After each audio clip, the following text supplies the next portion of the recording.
அந்த சூழ்நிலையில் இருந்தவர் அந்த முகாமில் கலந்து கொண்டு ஆண்டவரால் தொடப்பட்டு ரட்சிக்கப்பட்டு அந்த கடனிலிருந்து விடுதலையாகி அவருடைய சாட்சியை ஒரு மகத்துவமான சாட்சியாக சொன்னார். அதற்கு பிறகு நான் முன்னால் பேச வரும்போது எங்களுடைய பள்ளியிலே நான் 10ஆம் வகுப்பு அரசு அனுமதியின்றி நடத்தி கொண்டிருந்தேன். கல்வித்துறை அதிகாரிகள் பள்ளிக்கு வந்தவங்க ஜூன் மாதம் பிள்ளைகளெல்லாம் வெளியே அனுப்பிட்டு ஸ்கூலை மூடிடணும், நீங்கள் 5 வரைக்கும் வைத்திருக்க அங்கீகாரத்தை வச்சு 5 வரைக்கும் தான் நடத்திக்கிடணும் அப்படின்னு சொல்லியிருந்தாங்க. அந்த மனபாரத்தோடு கூட வந்தவன் அவருடைய சாட்சியை கேட்டுட்டு ஆண்டவர் இப்படிப்பட்ட அற்புதத்தை செய்தவர் நமக்கும் அற்புதத்தை செய்வார்னு சொல்லி நான் முன்னால் பேசும்போதுமே நான் இப்படி ஒரு பாரத்தோடு கூட வந்திருக்கிறேன். ஆண்டவர் எங்களுடைய பள்ளிக்கு அங்கீகாரத்தை தரணும், நீங்கள் ஜெபம் பண்ணிக்கோங்கன்னு சொல்லி என்னுடைய விண்ணப்பத்தை வச்சுட்டு போயிட்டேன். ஜூன் மாதம் 21ஆம் அதே கல்வி அதிகாரிகள் வந்தவங்க எங்கள் பள்ளிக்கூடத்துக்கு க்ளோசிங் ஆர்டர் ஜூன் மாதம் 30ஆம் பள்ளிக்கூடத்தை மூடிட்டு பள்ளிக்கூடத்தில் உள்ள பிள்ளைகள் எல்லாமே அடுத்த பள்ளிகளுக்கு அனுப்பிடணும், தொடர்ந்து நடத்துவதாக இருந்தால் மாவட்ட ஆட்சித்தலைவர் அதை அனுமதியோடு கூட பள்ளிக்கு சீல் வைக்கப்படும்னு சொல்லி தபாரை கொடுத்து மிகுந்த மனவேதனையோடு கூட இருக்கக்கூடிய சூழ்நிலையிலே தேவன் அற்புதமாக கிரியை செய்தார். ஏன்னா ஜூன் மாதம் 21ஆம் தந்து 9 நாளுக்குள்ளே ஸ்கூலை மூடணும்னு சொல்லி சொன்ன உத்தரவு ஆண்டவருடைய அனுக்கிரகத்தாலே 2 மாத காலம் ஜூலை ஆகஸ்ட் 31 வரைக்கும் அவருடைய தயவினாலே மனுஷனுடைய தயவு கிடைத்து நீட்டிக்கும்படியான ஒரு கிருபையை தந்தார். ஆனால் அந்த காலத்துக்குள்ளே ஆண்டவர் பள்ளிக்கான எல்லா ஃபைல்களையும் ரெடி பண்ணி கல்வித்துறையிலே கொடுக்கும்படியாக கிருபை செய்தார். அதே ஆகஸ்ட் மாதம் 14ஆம் நான் கொண்டு கொடுத்துருக்கிறேன். ஆகஸ்ட் மாதம் 18ஆம் பள்ளிக்கான அனுமதி கிடைத்து விட்டது. தேவன் பெரிய காரியங்களை செய்தார் என்பதை நான் அடுத்த முகாமில் கலந்துக்கிட்டு வேம்பரில் சாட்சி சொல்கிறேன். அப்போது 2-3 பேரை கூப்பிட்டு போனேன், இந்த மாதிரி சூழ்நிலைன்னு சொல்லி அழைத்துட்டு போனேன். ஆனால் அவங்களாம் அதுக்கு அடுத்த முகாமில் சாட்சி சொன்னாங்களே தவிர ஆசீர்வாதம் கிடைத்த உடனே நம்முடைய ஜபாக்கியத்தையும் மறந்துட்டாங்க. இன்றைக்கும் அவங்க தொழில் பார்க்குறாங்க, கூப்பிட்டா கொஞ்சம் வேலை இருக்குது நீங்கள் போயிட்டு வாங்களேன்னு சொல்லக்கூடிய அளவில் இருக்கிறாங்க. நான் எதுக்கு சொல்ல வரேன்னு சொன்னால் நம்ம பெற்றுக்கொண்ட ஆசீர்வாதத்தை அடுத்தவங்களுக்கு சொல்லி சாட்சியாக அடுத்தவங்களை அழைச்சிட்டு வரணும்.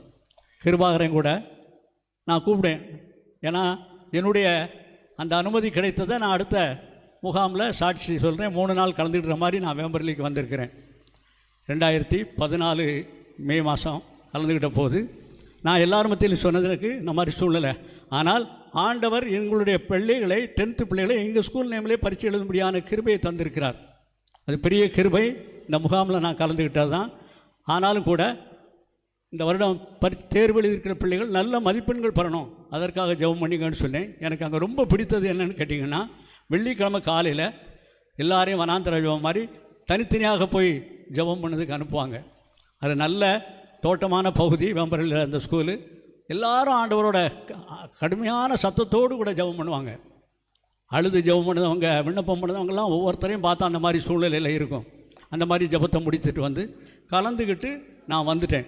ஆனால் மே மாதம் 28ஆம் தேர்வு முடிவுகள் வந்ததில் எங்கள் ஸ்கூலில் 500க்கு 496 மார்க்கு வாங்கியும் எங்கள் ஊர் ரெட்டியார்பட்டி ஊரில் உள்ள மக்கள் எல்லாம் பேசும்படியான ஒரு சூழ்நிலையை ஆண்டவர் தந்தார். ஏன்னா முதல் தேர்வு பள்ளி மூலமாக முதல் தேர்வு எழுதிய செற்று 500க்கு 496 மார்க்குனா எந்த அளவுக்கு அந்த பள்ளி நடத்தப்பட்டால் இப்படி இருக்குன்னு பேசக்கூடிய ஒரு வாய்ப்பை கொடுத்தார்.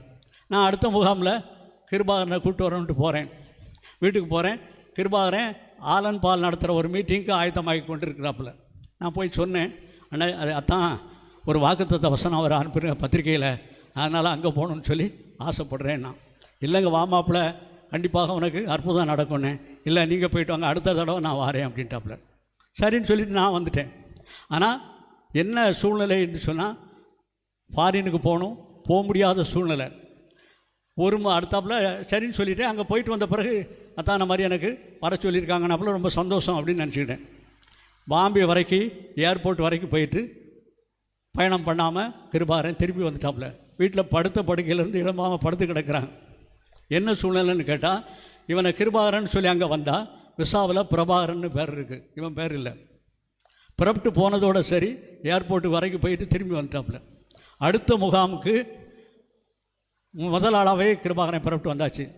வேம்பரளிக்கு வந்தாப்புல அங்கேருந்து வந்த மறுநாளே வெளிநாட்டுக்கு போகக்கூடிய உத்தரவு கையில் கிடச்சி உத்தரவு போனாப்புல இன்னைக்கு வரைக்கும் அந்த ஒரு விசுவாசம் ஜெபிக்கிறதுக்கு வந்தால் ஆண்டவர் பெரிய காரியங்களை செய்வார் அப்படிங்கிற நம்பிக்கை கிருபாரனுக்கு வரும்படியான ஒரு சூழ்நிலையை ஆண்டவர் கொடுத்தார். ஏன்னு கேட்டால் அது மட்டும் இல்லை, நிறைய அற்புதங்களை ஆண்டவர் சொல்லியிருக்கிறார். ஆனாலும் கூட நான் சுருக்கமாக சொல்கிறேன். 2022 இந்த முகாமுக்கு வரும்போது என்னுடைய மகள் திருமணத்துக்காக, ஏன்னா அடுத்த முகாமில் 2023 நான் சாட்சி சொல்லணும் அப்படிங்கிற ஒரு சூழ்நிலையில் படும்போது கிருபாரன் போவேன்னு சொன்னான். தான் எனக்கு ஒரு மனவேதனைன்னு சொன்னாப்புல. என்னன்னு கேட்டேன். என் மகளுக்கு திருமணமாகி 2 வருஷம் ஆச்சு, குழந்தை இல்லை. பார்க்கவங்கெல்லாம் என்னை பார்த்து ஒவ்வொரு விதமாக கேட்காங்க. அதில் ஒரு பொம்பளைலாம் வயிற்றை தடவிட்டு ஏதாவது விசேஷம் உண்டான்னு கேட்கா. எனக்கு சங்கடமாக இருக்குது அப்படின்னாப்புல. அப்போ சொல்லுவேன், மாப்பிள்ளை நீ அடுத்த வருஷம் என் மகளுக்கு குழந்தை ஆண்டவர் தருவார், நான் பொருத்தனையோடு கூட ஜெபம் பண்ணுறேன். 3 நாளும் ஜெபம் பண்ணு, அடுத்த வருஷம் சாட்சி சொல்வேன்னு சொல்லு. நிச்சயமாக ஆண்டவர் உன்னுடைய காரியத்தை வாய்க்க பண்ணுவார். நான் என் மக திருமணத்துக்காக நான் பொருத்தனையோடு வரேன் அப்படின்னு சொல்லி 2 பேரும் பேசிட்டு வந்தோம். அதே மாதிரி இங்கே பொருத்தனை பண்ணோம். ஜூன் மாதம் 10ஆம் தேதி என் மகளுக்கு திருமணம் நிச்சயதார்த்தம் நடந்தது. மே மாதம் நான் அங்கே பொருத்தனை பண்ணியிருக்கேன். ஜூன் 10ஆம் தேதி திருமண நிச்சயதார்த்தம் நடக்கு. கிருபாகரன் நிச்சயதார்த்தத்துக்கு வந்திருக்காப்புல. அப்போது என்ன தனியாக கூப்பிட்டு தான் என் மகளும் கன்சீவாக இருக்கான்னாப்புல. எனக்கு ரொம்ப சந்தோஷம். ஏன்னா 23 2 பேருமே சாட்சி சொல்லும்படியாக தேவன் கிருபை செய்தார். நான் அதை விடலாம் ஒரு பெரிய சூழ்நிலை என்னென்னு கேட்டிங்கன்னா, அண்ணன் எப்போவுமே ஆரம்பத்தில் நான் வந்த புதுசில் சொல்லுவாங்க, இந்த ஜெப ஐக்கியத்துக்கு ஆண்டவருக்கு பயந்து உண்மையாக கலந்து கொள்ளுதவங்கள்லாம் கண்டிப்பாக 100 வருடம் உயிரோடு இருப்பாங்க அம்மாங்க. ஆண்டவர் நல்ல சுக பல ஜீவனை கொடுப்பார், 100 வருஷம் உயிரோடு இருப்பாங்க. ஏன்னா உண்மையாக ஆண்டவருக்கு பயந்து நடக்கணும் அப்படிங்கிறத அவங்க வச்ச இது. போன தடவை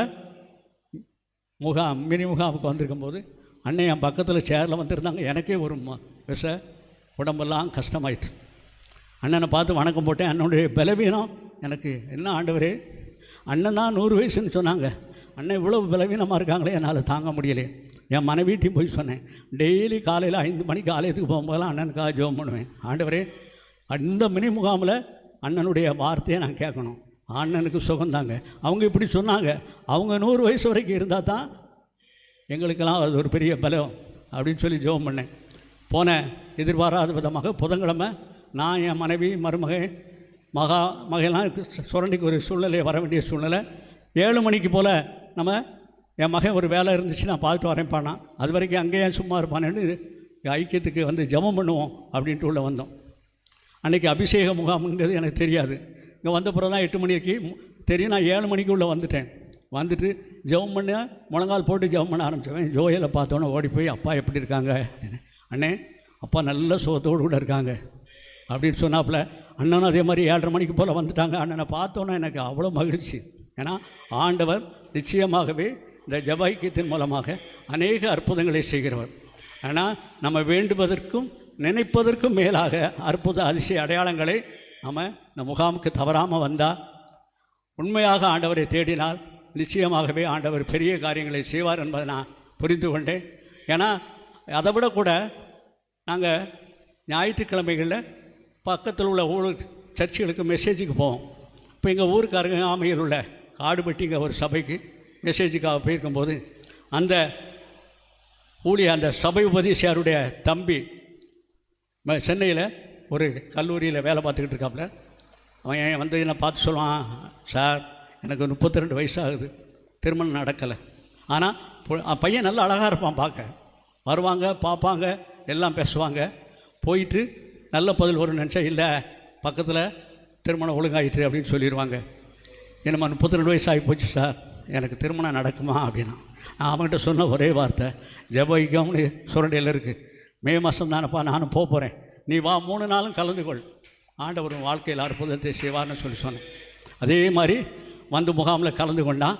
அவனுக்கு மே மாதம் 10ஆம் தேதி 10ஆம் தேதியில் 12ஆம் தேதி நம்ம திருமணம் ஒழுங்காயிட்டு அண்ணெல்லாம் வரணும் அப்படிங்கிறதுக்காக கேஆர் திருமண மண்டபம்னு எங்கள் ஊரில் திருமண மண்டபம் இருக்குது. அந்த இடத்துல எல்லா ஃபங்க்ஷனையும் வச்சு நம்ம ஜெபைக்கியத்தில் உள்ளவங்கள்லாம் கலந்துக்கணும்னு சொல்லி அவன் அழைத்தான்.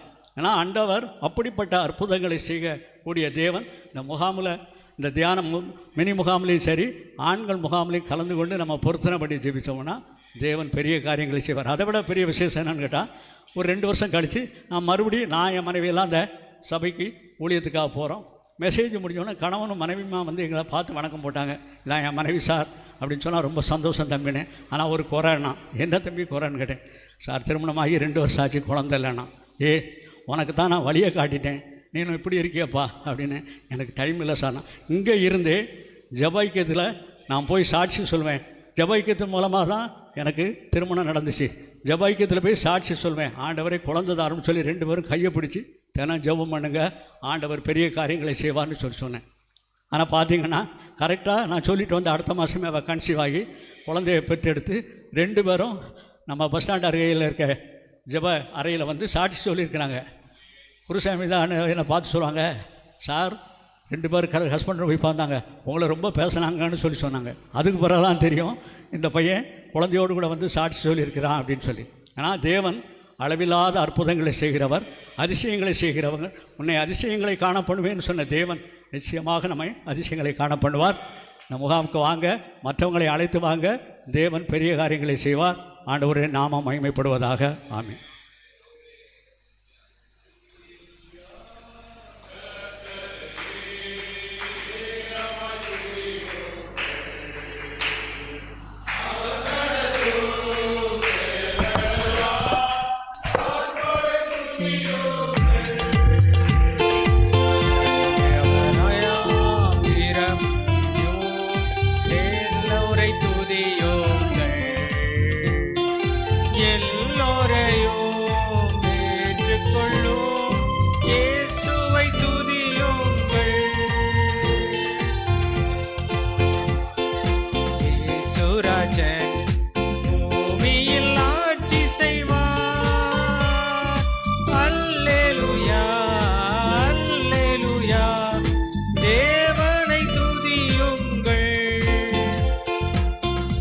கர்த்தருடைய நாம் மகிமைப்படுவதாக.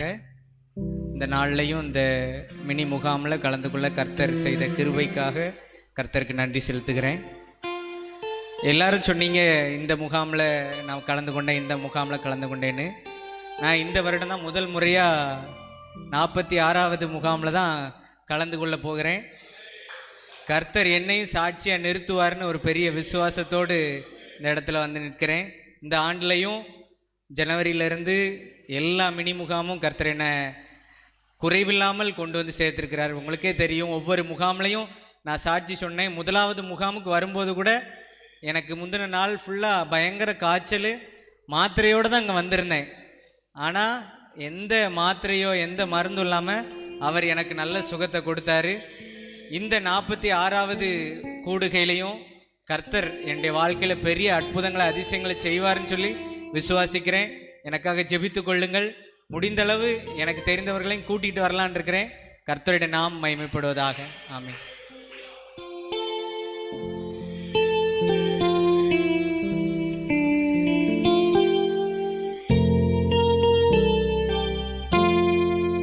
கர்த்தருடைய நாமம் மகிமைப்படுவதாக. நான் 14வது தியான முகாமில் கலந்து கொண்டேன், அம்பநாடு எஸ்டேட்டில். அங்கே கொடுக்கப்பட்ட வார்த்தை ரட்சிப்பின் வார்த்தை. அல்லேலூயா. சுமுத்திரையான திராசில் நிறுத்துப்பார். அந்த 3 நாள் தியான முகாம் 4 நாள் நடந்துச்சு. 2 நாள் வார்த்தையெல்லாம் ஒன்றும் தெரியாது, ஒன்றும் கிடையாது, ஊமை அப்படியா காணப்பட்டேன். எந்த வசனத்தை கேட்கறது கிடையாது, ஜெபத்தை கேட்கறது கிடையாது, பாட்டை கேட்கறது கிடையாது, ஒன்றும் கிடையாது. எதுக்கு அல்லேலூயா சொல்கிறாங்கன்னு சொல்லி ஏளனமாக பேசினேன். ஆனால் 3வது நாளில் சந்தியா வேளையில் சுமுத்திரையான திராசில் உன்னை நிறுத்துப்பாருன்னு சொல்லி அந்த வார்த்தை என்னை தொட்டது. ஒரு சகோதரர் ரப்பர் மரத்தில் முட்டி முட்டி ஜோம் பண்ணிகிட்டு இருந்தார். ஏன் இவர் இப்படி ஜோம் பண்ணணும் அப்படின்னு சொல்லி நான் அங்கலாயிட்டேன். அந்த வார்த்தை நமக்கு கிடைச்ச உடனே இயேசுவை நான் விசுவாசித்தேன். அந்த உடனே ஆண்டவர் ஆயுள்கால வாக்குத்தத்தமும் கொடுத்தாரு. நான் உன்னை விட்டு விலகுவதும் இல்லை, உன்னை கைவிடுவதில்லை என்று சொன்னார். இந்த சுமுத்திரையான திராசை, ஏன் திராசி சரி இல்லையா ஆண்டவரே? நான் வியாபாரம் செய்கிறேன். அந்த நேரத்தில் வியாபாரம் பண்ணுற காலமெல்லாம் ரட்சிக்கப்படுறதுக்கு முன்பதாக 3/4 கிலோ போடுவேன். 1 கிலோவுக்கு 3/4 கிலோ. ஆனால் சரக்கு ஃப்ரெஷ்ஷாக இருக்கும். போடுறது என்னது 3/4 கிலோ. அப்போ கைத்து ராசி தான் போடுறது. காய்கறி வியாபாரம் பண்ணேன், அப்போ பலசரக்கு வியாபாரம் பண்ணி எல்லா வியாபாரத்துலேயும் முக்காக்களை தான் பாருங்கள். அப்போ அந்த வசனம் என்னை தொட்டது. சுமுத்திரையான திராசில் ஒன்று நிறுத்து பாருப்பா பாருங்கள். அந்த உடனே அந்த தியான முகாமை முடித்து வீட்டுக்கு வந்து ஜெபம் பண்ணேன், ஒப்பு கொடுத்து ஜெபம் பண்ணேன். ஆண்டவரே, நான் இனி என்ன செய்ய மாட்டேன், முக்காக்களை போட மாட்டேன், முழு எடையாக போட்டு 10 கிராம் கூட போடுவேன் ஆண்டவரே சொல்லி ஜெபம் பண்ணேன். பாருங்கள், அந்த வியாபாரத்துக்கும் இந்த வியாபாரத்துக்கும் பெரிய வித்தியாசத்தை கற்றுத்தேன். அந்த வியாபாரத்தில் வர வருமானம் ஆஸ்பத்திரி செலவு தான் போகும். அந்த வருமானத்தில் வருகிற எல்லா வரவுகளும் ஒன்றுமில்லாமல் தான் போகும். நல்லா வரவு வார மாதிரி தான் இருக்கும், ஆனால் கூட்டி கழித்து பார்க்கும்போது ஒன்றுமே இருக்காது. பாருங்கள், ஒப்பு கொடுத்து ஜெபம் பண்ண பிறகு பெரிய ஆசீர்வாதத்தை கர்த்தர் கட்டளையிட்டார். இப்பொழுதும் ஜெபம் பண்ணுவேன். நான் உன்னை விட்டு விலகுவதும் இல்லை, உன்னை கைவிடுதல்னு சொல்லி ஜெபம் பண்ணுவேன். இப்பொழுது நான் ஜெபம் பண்ணுவேன். அந்த வசனம் சுமுத்திரையான திராசில் நிறுத்துப்பாருன்னு சொல்லி அந்த வசனமும் எனக்கு ஞாபகப்படுத்துச்சு. அந்த நாளில் ரட்சிப்பே கொடுத்தார். மே மாதம் 15ஆம் தேதி தான் எனக்கு ரட்சிக்கப்பட்ட நாள். மே மாதம் 15ஆம் தேதி தான் நான் பிறந்த நாள். மே மாதம் 15ஆம் தேதி தான் திருமண நாள். என் திருமண நாளில் நான் அங்கே இருந்தேன். அல்லேலூயா. பிறந்த நாள்லே அங்கே இருந்தேன். அல்லேலூயா. அது ஒரு பெரிய கொண்டாட்டம். அல்லேலூயா. தியான முகாமுக்கு போகும்போது ஒரு பெரிய கொண்டாட்டமாக இருக்கும். அந்த ரட்சிப்பின் நாள், அபிஷேகம் பெற்ற நாள் எங்கே தெரியுமா? அதே மாதத்தில் 3வது சனிக்கிழமை நம்ம சர்ச்சில் வச்சு அதாவது இரவில் 10 மணி முதல் 4 மணி வரைக்கும் என்ன ஜெபம் நடக்கும்? விழிப்பு ஜெபம் நடக்கும். இல்லையா? அந்த விழிப்பு ஜெபத்தில் சைக்கிளெல்லாம் வருவோம். அப்போ வண்டிலாம் ஒன்றும் கிடையாது, சைக்கிளில் வருவோம். இது அந்த விழிப்பு ஜெபத்தில் கலந்து கொண்டேன். அண்ணன் ஜெபம் பண்ணாங்க, அபிஷேகத்துக்காக ஜெபம் பண்ணாங்க. எல்லாரும் அபிஷேகம் பெறாமல் இந்த இடத்த விட்டு எரிய செய்யக்கூடாது, போகக்கூடாதுன்னு சொல்லி ஜெபம் பண்ணாங்க. அப்போ நான் எப்படி ஜெபம் பண்ணேன்? அம்பநாடு எஸ்டேட்டில் என்னை உண்மையாய் நீ ரட்சித்தீர், ஆனால் என்னை இந்த இடத்துல அபிஷேகம் பண்ணுங்க ஆண்டவரே, என்னை இந்த இடத்துல அபிஷேகம் பண்ணுங்கன்னு சொல்லி ஜெபம் பண்ணேன். அந்த இடத்துல கொடுத்த அபிஷேகம் இதுவரை நடத்தி கொண்டு இருக்கிறது. அந்த அபிஷேகத்தை பாருங்க. இப்பொழுது திங்கட்கிழமை தோறும் 6 to 7 நடக்கிற அபிஷேகம், அந்த அபிஷேகத்தை கர்த்தர் நிலைச்சிருக்க பண்ணுகிறார். அந்த அபிஷேகத்தை கர்த்தர் புதுப்பிக்கிறார். ஹல்லேலூயா. கர்த்தர் அந்த அபிஷேகத்தின்படி ஊழியத்தை நடத்தி வராரு, அந்த அபிஷேகத்தின்படி குடும்பத்தை நடத்தி வராரு, அந்த அபிஷேகத்தின்படி தொழிலை நடத்தி வராரு, அந்த அபிஷேகத்தின்படி எல்லா காரியங்களையும் சரியாய் நடத்தி வராரு. கர்த்தருடைய நாமம் மகிமைப்படுவதாக.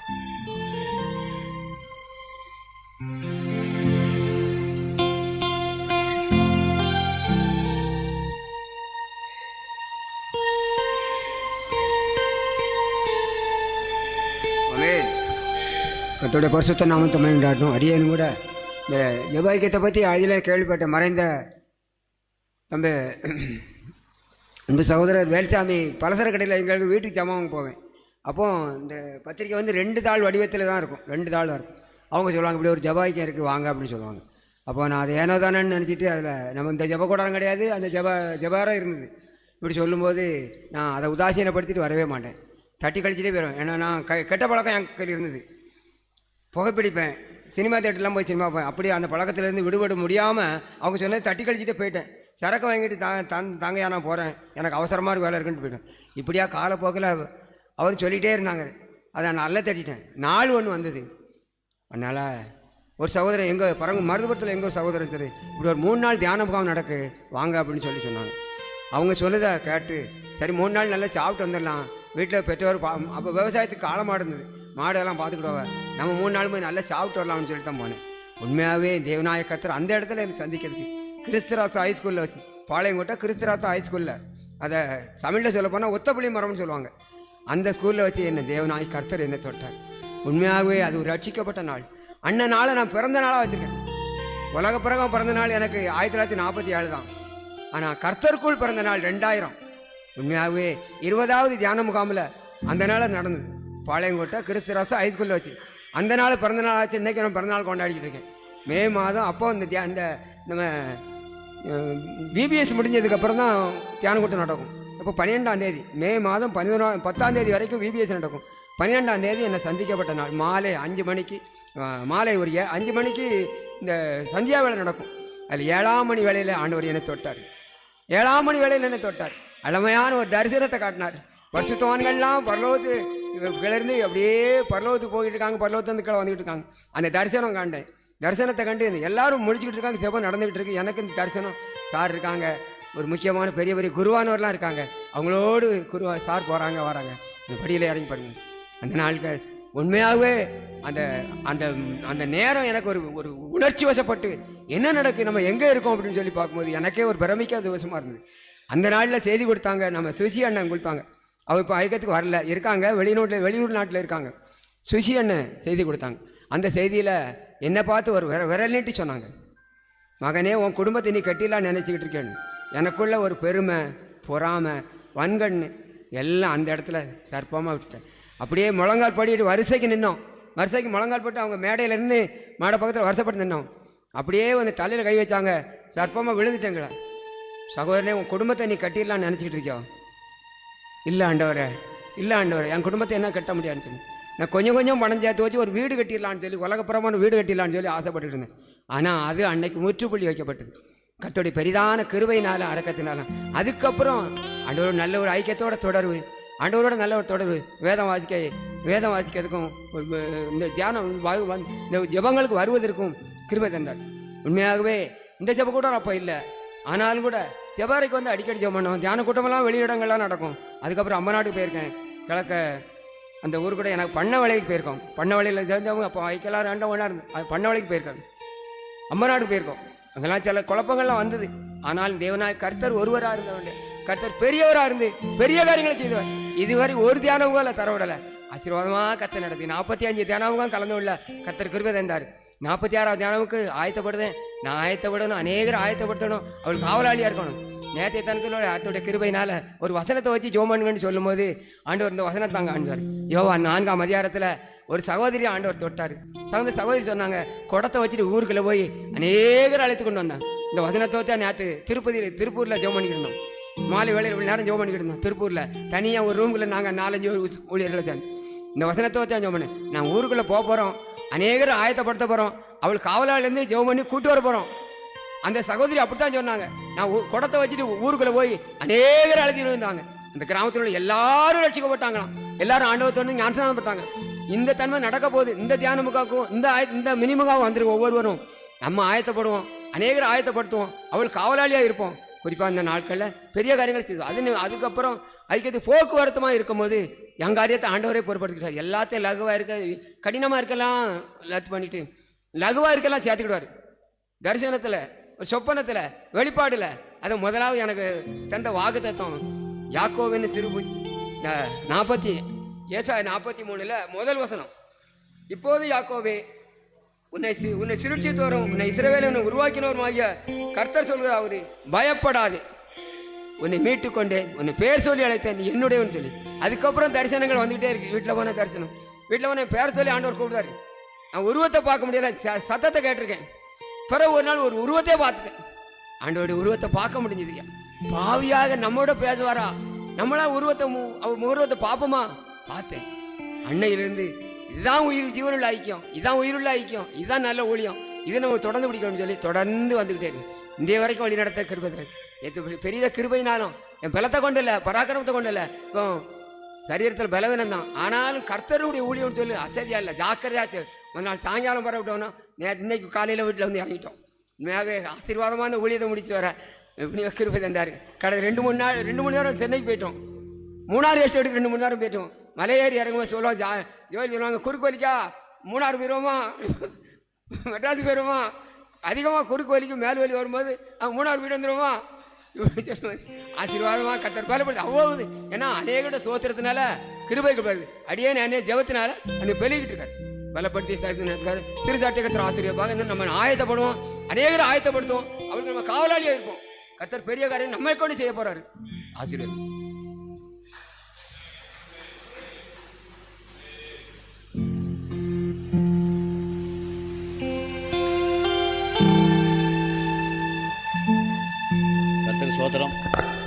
அடிமை சாட்சி நிறுத்தின தேவனுக்கு கோடாக்கோடி சோத்திரம். நான் 2005 மே 1 ரசிக்கப்பட்டேன். அப்போ என் பிறந்த நாள். ஆனால் 2007 அண்ணனை நான் லட்சுமியாரத்தில் கண்டேன். லட்சுமியாபுரத்தில் வச்சு அந்த ஊரில் வச்சு கண்டேன்.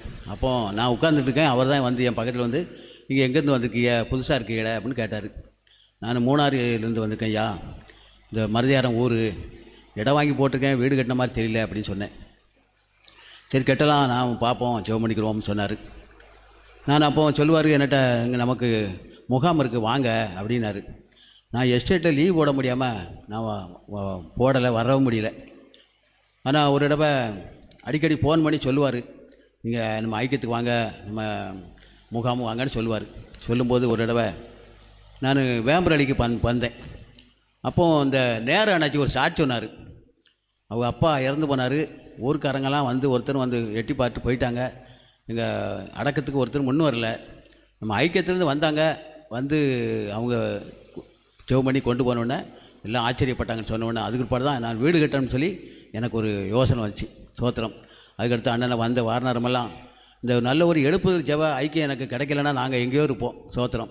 நான் எத்தனையோ ஆவிக்குரிய சபையில், எத்தனையோ பெந்தகோ சபையில் நான் எஸ்டேட்டில் ஊழியம் பண்ணியிருக்கேன்.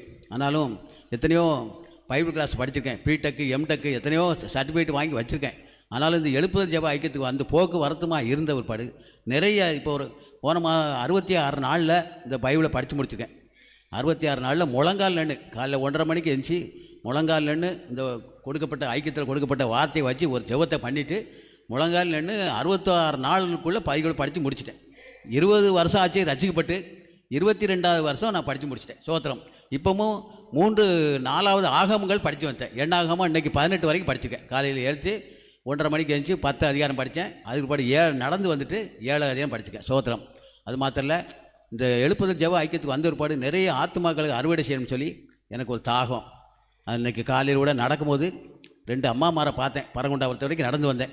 2 அம்மாமார் வந்தாங்க. அவங்ககிட்ட சொன்னேன், சுவிசேஷத்தை அறிவித்தேன். ஆண்டவர் வருகை சீக்கிரமாக, நாங்கள் நடந்து வரேன், நான் நாளைக்கு மறித்தாலும் நீங்கள் மறித்தாலும் ஆண்டவர் கணக்கு கொடுக்கணும். சோத்திரம். ஆண்டவரை ஏற்றுக்கொள்ளுங்க, இந்த மாதிரி ஊமக்கரங்களை சேவிக்காங்கன்னு சொல்லி சொன்னேன். சோத்திரம். அவங்க என்னையா செய்ய, இத்தனை வருஷம் ஆச்சு, இன்னும் என்னத்தை செய்ய அப்படின்னா எல்லாம் இப்படி தான் நானும் சொல்லி நாளை கழிச்சிட்டு கடைசி சாவ போகிற வயசில் ஆண்டவர் தேடி இப்போ நல்ல ஜீவனை கொடுத்துக்காரு, ஆண்டவர் ஆயுஷை கொடுத்துக்காருமான்னு சொன்னேன். அப்படி ஒவ்வொரு நாள் பஸ்ஸில் போனாலும் வாகனத்தில் போனாலும் கடந்த நாட்களில் 2 நாள் பயணத்துக்கு ஆண்டவர் கிருபை செஞ்சார். புதன்கிழமை நைட்டு இந்த பவர் சேவத்துக்கு வர முடியாமல் ஒரு தடையாகி போச்சு. சோத்திரம். என் வீட்டுக்காரி வந்து விட்டுட்டு நான் போயிட்டு வந்தேன். என் போக்குவரத்தும் கூட ஆண்டவர் கிருபையை நடத்தினார். நேற்றைய தினத்தில் நான் திரும்பி வர உதவி செஞ்சார் ஆண்டவர். இந்த எழுப்புதல் ஜெப ஐக்கியத்தில் சேர்ந்த ஒருபாடு, இந்த கூடுகைக்கு நான் கடந்து வந்திருப்பாடு, இந்த 2014 அண்ணாச்சி மூலமாக தான் எனக்கு வீடு கட்ட முடிஞ்சிச்சு. சோத்திரம். எவ்வளவோ எதிர்ப்பு. அண்ணாச்சியை கூட்டி ஜெபம் பண்ணிக்கிட்டு இருக்கும்போது அந்த வீடு இடம் கொடுத்தவர் சிவார், ஐயா உன் பணத்தை வாங்கிக்கோ, இடத்த கொடும்பார். சோத்திரம். அண்ணாச்சி வந்து ஜெபம் பண்ணி விட்டு திரும்பி பார்ப்பார். அவர் ஐயா மாராசனை கட்டி இருங்க அப்படின்னு சொல்லிட்டு போயிட்டார். சோத்திரம். 2014 மே மாதம் 1 எனக்கு எழுதி வந்துச்சு. 14 எழுதி வந்துச்சு. உடனே வந்து அண்ணனை கூப்பிட்டு போய் ஜெபம் பண்ணி முளை பிடிச்சி வீட்டை கட்டினோம். செப்டம்பரில் பால் காய்ச்சோம். என் ரிட்டையர்டு வாங்கி வந்து ஒரு பைசா கடன் இல்லாமல் ஆண்டவர் நடத்தி வந்திருக்கார். எவ்வளோ பலவன சோறு வந்தாலும் நான் அண்ணாச்சிக்கிட்ட தெரியப்படுத்துவேன், ஜெபம் பண்ணுவார். இதே இடத்துல 2019 எனக்கு அட்டாக் வந்துச்சு. ஆனால் என் கூட வந்து ஆங்கிரஞ்சே பண்ணவங்க இன்றைக்கி இல்லை.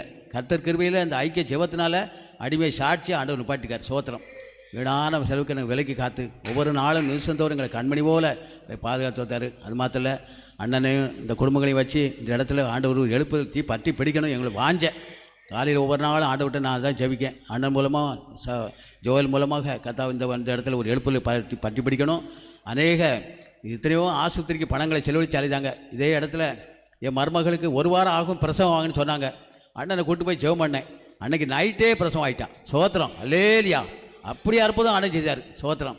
அதே மாதிரி அவங்க இங்கே நிற்கையில் அநேக பேய்கள் ஓடணும், நோய்கள் மாறணும். சோத்திரம். அந்த விசுவாசம் நான் கேட்டு ஜெபிச்சுக்கிட்டு இருக்கேன். நம்ம எல்லாரும் ஐக்கியத்துக்காக கண்டிப்பாக ஜெபிப்போம். அண்ணனுக்கு இன்னும் ஆயுஷ் நாளை தரணும் ஆண்டவர். சோத்திரம். குடும்பங்களுக்கு 2 கண்மணியை கொடுத்துருக்காரு. அந்த கண்மணிகளும் இந்த இடத்துல ஓடி விளையாடணும். சோத்திரம். அவர்களும் ஐக்கியத்தில் நிறைஞ்சி கத்தாவே நடக்கணும்.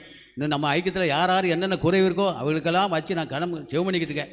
கர்த்தர் கிருபையாக பலத்தை கொடுப்பார். சோத்திரம். சோத்திரம். புலம்பல் 2ஆம் அதிகாரம் 19ஆம் வசனம் சொன்ன மாதிரி அதிகால வேளையில் முதல் ஜாமத்தில் கூப்பிடும்போது ஆண்டவர் கேட்கார். சோத்திரம். நம்ம ஜெபங்களை கேட்டு கண்டிப்பாக பால் கொடுப்பார். சோத்திரம். எல்லாரும் கணிப்பார் சோத்திரம். அதுக்காக வேண்டி இந்த சாட்சியை நிறுத்தின தேவனுக்கு கொடாகோடி சோத்திரம். மதத்தில் கடந்த நாட்களில் எனக்கு பல்லு வேதனை உண்டாயிருந்துச்சு. சோத்திரம் ஜெபம் பண்ணேன், ஆண்டவர்கிட்ட சொல்லி அண்ணங்கிட்ட சொல்லி ஜெபம் பண்ணேன். அந்த பல்லு கீழே உள்ள செஞ்சார். சோத்திரம். இன்றைக்கி பல்லு எடுக்க போனால் 300 வேணும். சோத்திரம். 400 வேணும். என்ன கொள்ளை நோய். சோத்திரம். ஆண்டவர் அப்படி பெருமையாக செஞ்சார். சோத்திரம். அல்லையா, எந்த நோய் பிணி வராதபடிக்கு எங்கள் வீட்டை சொல்லி இன்றைக்கி நேற்று என் வீட்டு வடக்கு வீட்டில் உள்ளவங்க அந்த அம்மா சொல்லுது, என் வீட்டுக்காட்ட வந்து, ஏம்மா என்ன கிழக்கணிக்கு வாச வச்சுக்கிய, வடக்கணிக்கு வைக்க வேண்டியதான். ஏம்மா நாங்கள் கிழக்க தான் வைப்போம், நாங்கள் எஞ்சவொன்னு ஆண்டவரை பார்க்கணும். அல்லேலியா, ஆண்டவர் சூரியன் குச்சி ஆண்டவரை பார்க்கணும். சோத்திரம். நமக்கு என்ன சாஸ்திரம். அல்லேலியா, இஸ்ரவேலுக்கு எதிரான குருசலும் இல்லை, யாக்கோவுக்குள்ள மந்திரவாதம் இல்லை. சோத்திரம். நம்ம ஆண்டவர் பிள்ளைங்க. அந்த சாஸ்திரமாக எங்களுக்கு கிடையாது. எங்களுக்கு வண்டி வரணும், வீட்டுக்குள்ளே வந்து ஜெபம் பண்ணிட்டு போகணும், கார் வந்துட்டு போகணும். அதுக்கு தான் நாங்கள் அப்படி கிழக்க வச்சுக்கோங்க வாசல் அப்படின்னு சொன்னேன். அலேரியா நல்ல வச்சிக்க. சோத்திரம். அலேரியா. இப்படியெல்லாம் புறஜாதி எழுப்புவாங்க. இப்படியெல்லாம் பல அந்த பொம்பளையார் மூலமாக ஒன்று சொல்லுவாங்க. ஆனாலும் கர்த்தர் கிருபையாக எங்களை பாதுகாத்து வராரு. இன்னும் கூட நம்ம ஐக்கியம் நல்ல பலப்படணும். ஐக்கியத்துக்காக நம்ம செஞ்சுக்கிறோம். அல்லையா, அந்த இந்த சாட்சி நிறுத்த தேவனுக்கு கொடாக ஒரு சோத்திரம். அலேரியா சோத்திரம்.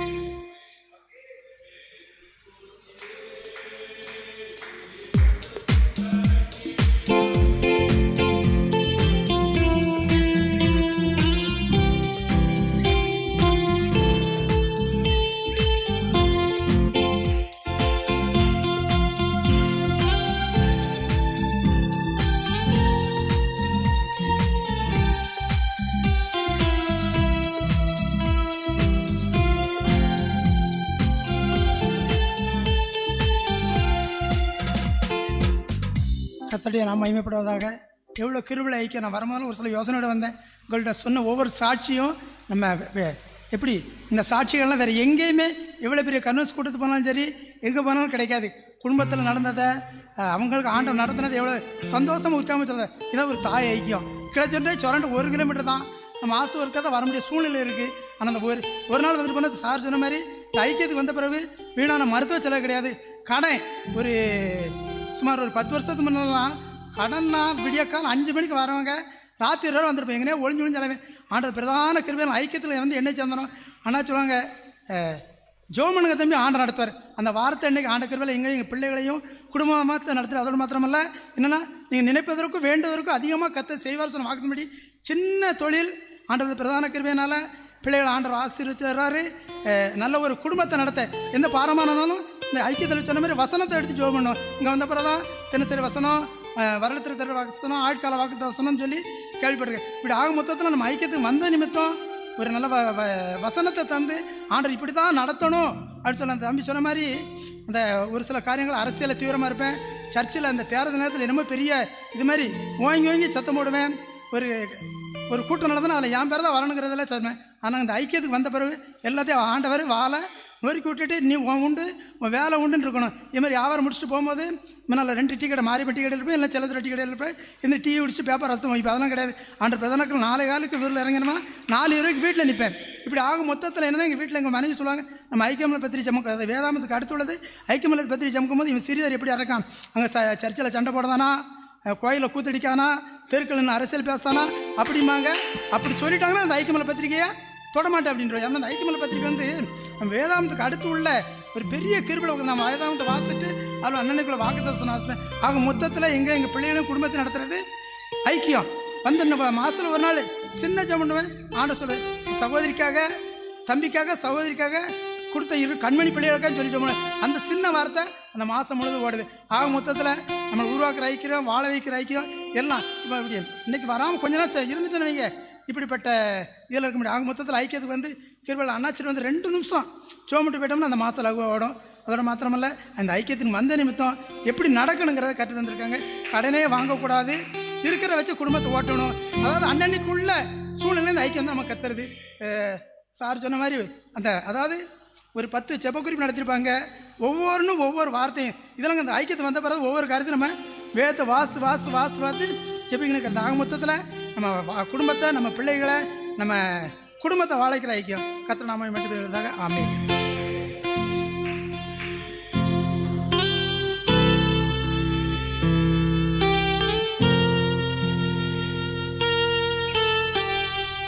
கர்த்தருடைய பரிசுத்த நாமத்துக்கு ஸ்தோத்திரம் உண்டாவதாக. இங்கே கேட்ட இங்கே கேட்ட அநேக சாட்சிகள் வந்து உண்மையிலே எனக்கு ஒரு ஏதோ ஒரு பெரிய பூஸ்ட் ஆன மாதிரி இருக்கு என் ஆத்மாவில். எங்கள் மாமா வந்து இங்கே என்னை கூப்பிட்டு வர்றதுக்கு போன மாதமே சொல்லியிருந்தாங்க, நீங்கள் ஈஸ்டருக்கு வரும்போது இருந்துட்டு போங்க அப்படின்னு சொல்லி. ஆனால் நான் இந்த மீட்டிங் எல்லா இடத்துலையும் நடக்கும்ல, நம்ம எதுக்கு அந்த மீட்டிங்கில் இருக்கணும், கண்டிப்பாக இருக்கணுமான்னு, இல்லை நீங்கள் இருந்துட்டு போங்க அப்படின்னு சொல்லி சொன்னாங்க. ஆனால் இந்த மினி முகாமுக்கு வந்தப்போ தான் தெரியும், இங்கே இவ்வளோ பேர் இவ்வளோ சாட்சிகள் சொல்கிறாங்க, இங்கே என்ன நடக்குது. எனக்கு இன்னைக்கு தான் ஆண்டவர் நல்லா எனக்கு ஒரு வெளிப்பாடை கொடுத்துருக்காரு. ஒரு தெளிவு வரணும்னு முதையே சொன்னாங்க, இங்கே வந்தோன்னே எனக்கு ஆண்டவர் வந்து நல்ல ஒரு தெளிவை கொடுத்துருக்காரு. அநேகமாக என் வாழ்க்கையிலே ஒரு பெரிய மாற்றம் இருக்குன்னு நான் நம்புகிறேன். இந்த முகாம் எனக்கு ஒரு பெரிய ஆசீர்வாதமாக இருக்குன்னு நம்புகிறேன். தேங்க்யூ.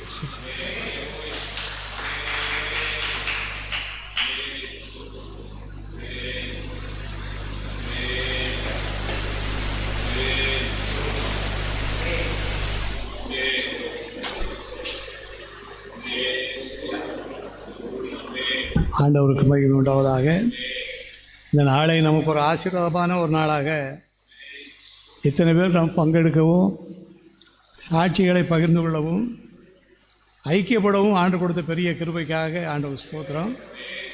பிரயாசத்தோடு வந்து பங்கெடுத்து ஊழியத்தில் கலந்து கொண்ட எல்லாரையும் இயேசு நாமத்திலே அன்போடு வாழ்த்தி வரவேற்று நாம் ஜெபிப்பது போல மே மாதம் 1, 2, 3 நாட்களும் இதே இடத்துல ஆண்கள் முகாம். அதற்காக எல்லோரும் இன்னும் ஜெபிங்க, எல்லோரும் வாங்க. ஆண்டவர் காரியங்களெல்லாம் வாரிக்கை செய்து கொண்டிருக்கின்றார், இன்னும் செய்வார். ஒரே ஒரு வசனத்தை வாசித்து நாம் ஜெபித்து பிடிப்போம். மீகா தீர்க்கதரிசன புஸ்தகம் 2வது அதிகாரம் 13வது வசனம்.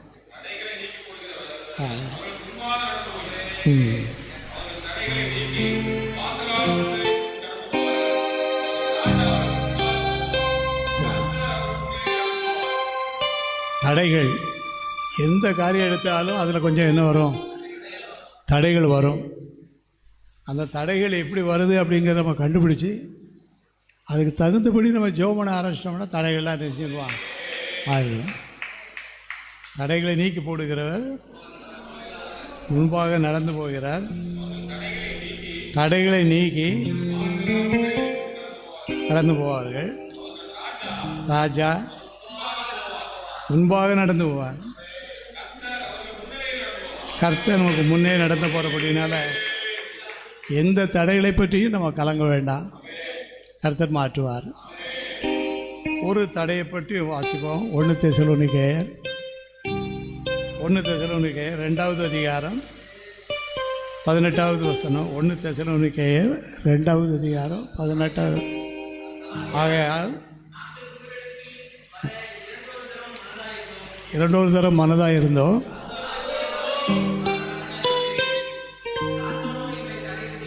நானே வர மனதாக இருந்தேன், சாத்தானும் எங்களை தடை பண்ணினான். 3வது வாரம் வரைக்கும் போகிறவருக்கும் தடை யார் மூலம் வருது. ஆனாலும் எப்படி வந்தாலும், எந்த ரூபத்தில் வந்தாலும் தடைகளை நீக்கி போடுகிறவர் நமக்கு முன்பாக போயிடும். தடைகளெல்லாம் நீக்குவார். ராஜா நம்முடைய முன்னணியிலே நடந்து செல்வார். இந்த விசுவாசத்தோடு, இந்த நம்பிக்கையோடு நம்முடைய காரியங்களெல்லாம் நடத்துவோம். கர்த்தர் ஆசீர்வதிப்பார். எல்லாரும் ஸ்தோத்திரம் பண்ணிடுவோமா? எல்லாரும் ஸ்தோத்திரம் பண்ணிடுவோம். ஹல்லேலூயா. எல்லாரும் கர்த்தருக்கு நன்றி சொல்லுவோம். ஆமென், ஆமென், ஆமென், ஆமென், ஆமென், ஆமென். எந்த தடைகள் வந்தாலும் தடைகளை நீக்கி போடுகிறவர் முன்பே சொல்கிறார். ஆமென். இதுவரை நடத்தின ஆண்டவர் இன்னும் இருக்கிற தடைகளை எல்லாம் நீக்கி நம்முடைய குடும்பத்தையும், ஊழியத்தையும், பிள்ளைகளையும் விசேஷமாக வழி நடத்துவார். எல்லாரும் கரங்களை தட்டி கர்த்தருக்கு நன்றி சொல்லுவோம். ஆமென். அல்லேலூயா, அல்லேலூயா, அல்லேலூயா. தடைகளை நீக்குகிற ஆண்டவர்கள் முன்பாக செல்கிறபடினால் என்ன தடை வந்தால் நீர் பார்த்து கொள்வீர் ஆண்டவர். கலந்து கொண்ட எல்லாருக்காக ஸ்தோத்திரம். எல்லாருடைய சாட்சியுள்ள வார்த்தைக்காக ஸ்தோத்திரம். பிரயாணங்களுக்காக ஸ்தோத்திரம். எல்லாவற்றையும் நீ வாய்க்கை செய்யும், வழி நடத்தும், பெரிய காரியங்களை செய். அல்லேலூயா கர்த்தரையே ஏகமாய் துதியுங்கள், அவர் நடத்தும் செயல்களெல்லாம் பார்த்தோரை துதியுங்கள். வல்லமையாய் கிரியை செய்யும் வல்லோரை துதியுங்கள், எல்லோரையும் ஏற்றுக்கொள்ளும் இயேசுவை துதியுங்கள். ராஜாதி ராஜனா இயேசு ராஜன் பூமியில் ஆட்சி செய்வார். அல்லேலூயா, அல்லேலூயா, தேவனை துதியுங்கள். ராஜா அவர் முன்னணியிலே நடந்து போவார். அவர் நமக்கு முன்பாக சென்று கோணலானவைகளை எல்லாம் செவ்வையாக்கி இதை விட இன்னும் சிறப்பாக வழி நடத்துவார். அந்த தெய்வத்துக்கு எல்லாரும் நன்றி சொல்லிடுவோமா? நாங்கள் நன்றி சொல்லிட்டு போகிறோம். ஐயா நீ நடத்துவே. ஸ்தோத்திரம். முன்னணியிலே நடந்து போவேன். முன்னணியிலே நடந்து போயிட்டே இருப்பீர் ஆண்டவரே. ஸ்தோத்திரம். ஆமென். இயேசுவின் மூலம் ஜெபிக்கிறேன் பிதாவே. என் ஆத்மாவே கர்த்தரை ஸ்தோத்திரே, பரிசுத்த நாமத்தை ஸ்தோத்திரே. என் ஆத்மாவே கர்த்தரை ஸ்தோத்திரே, சகல உபகாரங்களையும் மறவாதே. ஆமென், ஆமென், ஆமென். அல்லேலூயா. எல்லாருக்கும் மறுபடியும் ஸ்தோத்திரம். கர்த்தர் எல்லாரையும் ஆசீர்வதிப்பார். கர்த்தர் அவருடைய முன்னணியிலே போவார். டீ இருக்குது, டீ சாப்பிட்டு போங்க. முகாமுக்கு எல்லோரும் வாங்க.